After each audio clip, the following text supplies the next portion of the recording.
So sometimes after applying EQ, your mixes still lack the separation that's heard on professional mixes. So in this video, we're going to cover how to use panning to achieve separation between the different elements so that your mix sounds clean and balanced and everything kind of occupies its own space. So if we go ahead and check our mix in mono, we can use this to check our EQ levels and where everything is kind of sitting. We can hear that everything sounds nice and balanced frequency-wise. We'll just jump over to the chorus of this mix.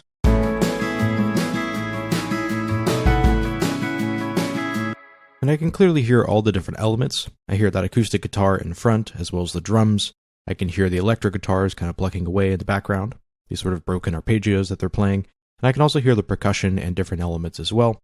And there's not tons of frequencies that are clashing. But whenever we swap everything back over to stereo, so that we have the stereo information inside of our track,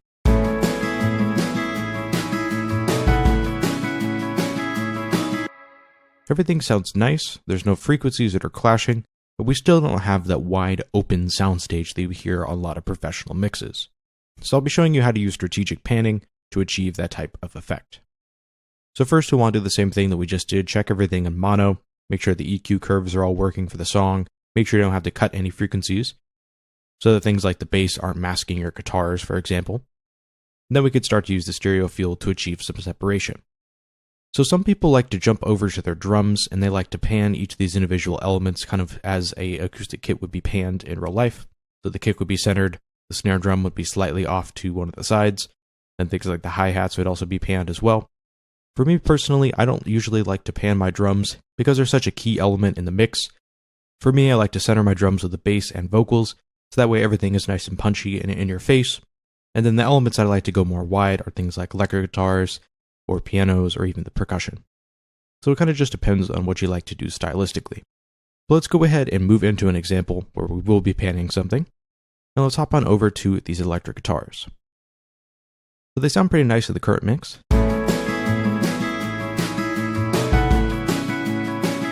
But they're definitely occupying the same frequency range as this acoustic guitar, which is acting as the main element for the whole track. So let's go ahead and pan these rather aggressively. So if we listen to both of these guitars,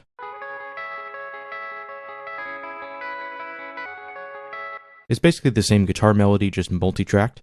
So they're slightly different guitar tones, and then they're slightly different performances.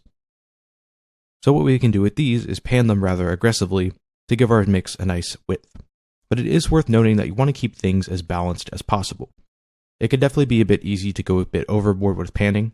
So for example, if you think of the stereo remasters on the old Beatles records, especially the song Hey Jude, where the drums are hard panned to the left and right, it feels very out of balance in terms of how we usually mix modern records, where everything is kind of more centered, and then we have some elements on the side that are a bit more wide, but everything usually kind of has this stereo balance to it. So you want to make sure that you kind of counterbalance things. So we're going to take this first guitar, we'll pan that to about halfway to the left, so negative 25, and then we'll pan this one to the right, so plus 25. And on its own, those guitars now sound like this. Where this was them before.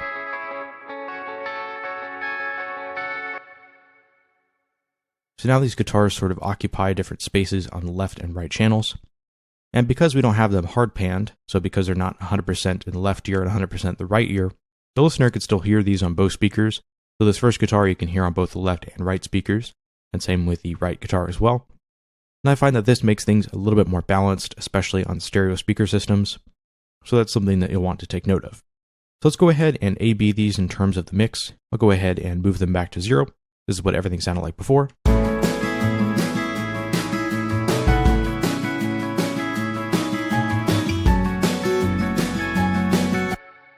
And then you could hear in this example, whenever I pan everything in terms of the mix, those guitars really jump out at the listener and everything starts to occupy its own stereo space. And of course, to hear all these changes, you want to make sure that you're on a set of studio speakers or a nice pair of headphones. So here we haven't even adjusted equalization curves, we just adjusted their place in the stereo field, and it totally opens up the soundstage of our mix.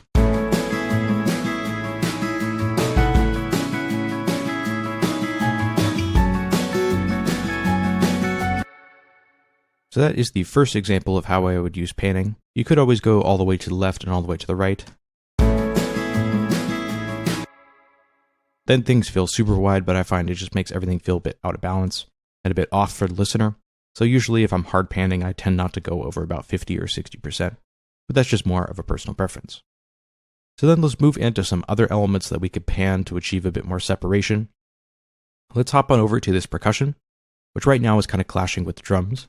This is what those two percussion tracks, the shaker and the tambourine, sound like on their own. We can even hop over to this point here where there's kind of more percussion.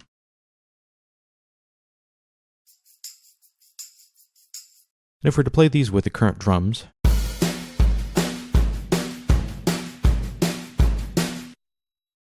everything sounds nice, the frequencies aren't necessarily clashing, but these percussion samples are a bit masked by the overheads on the drums. So what we can do is go ahead and pan those left and right. This will give us a bit more separation between the different elements inside of our drum kit. And because these aren't kind of the main focus, they're just sort of an auxiliary percussion, these are a great thing to pan because we won't lose the power and drive of our drum set. So let's go ahead and start off at about -15 on the first one and +15. They'll sound like this now.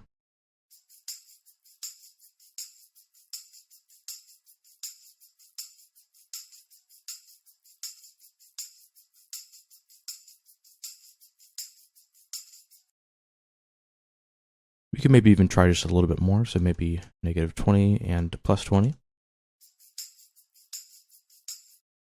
Let's listen to those with the drums.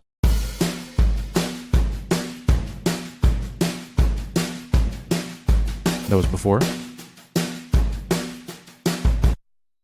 So you could hear those two percussive elements by being moved over to the sides, jump out a bit more in the mix. Let's listen to them in terms of the entire mix down, and everything sounds like this before.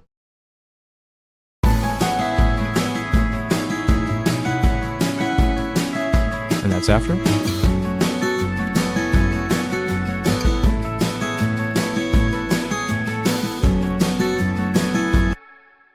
So we get a lot more clarity in our percussion sounds by just panning them left and right.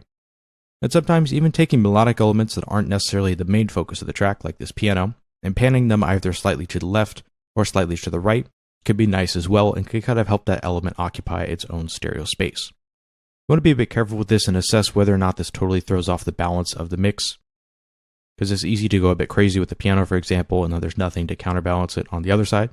So if I took this all the way to the left and hopped into one of these main sections of the piano,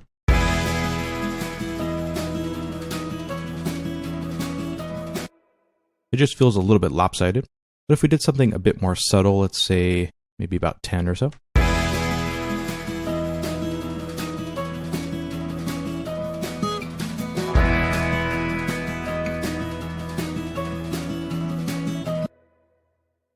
and maybe I'll move that over to the right just because I like the way that's balanced a bit more. But that'll give that piano its own separate stereo space.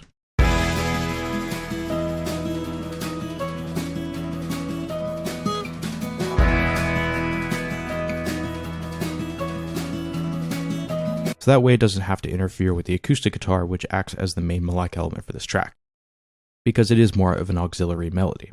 And because we've panned it and we can hear it a bit better, we can even turn down the volume of it a bit as well, because right now it jumps out a bit too much.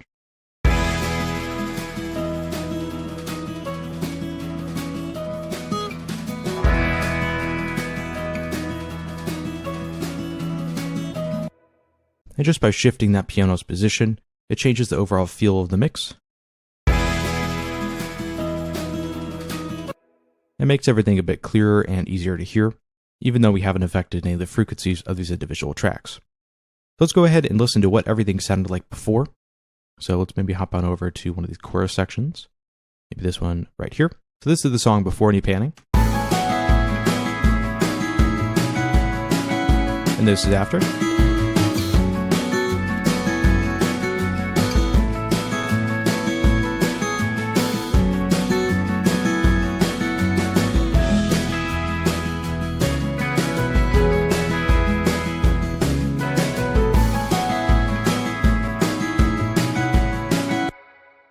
So even though the changes that we were making were rather simple in terms of panning, we weren't doing anything too extreme, it really changed the overall feel of the track and helped make it feel tons more open and a lot more professional of a mix, even though the changes we made were quite subtle. So panning is actually super important to add life to your mix, To take a mix that kind of has a very narrow stereo field and to open it up will really change the overall feel of your mix and help it sound a lot more professional. And sometimes even really extreme panning can also be helpful as well. So kind of like what we did with the piano, even though there's nothing to necessarily counterbalance that element, it still sounds nice because it's been moved into its own space.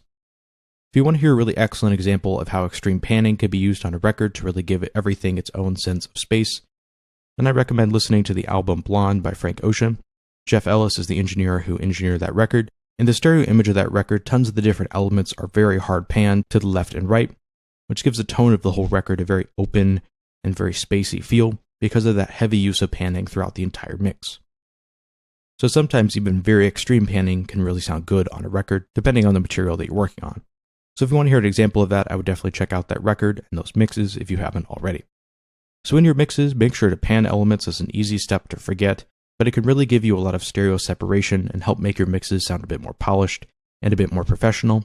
Just make sure to check before, make sure no frequencies are clashing, and to address those before panning everything in the stereo field.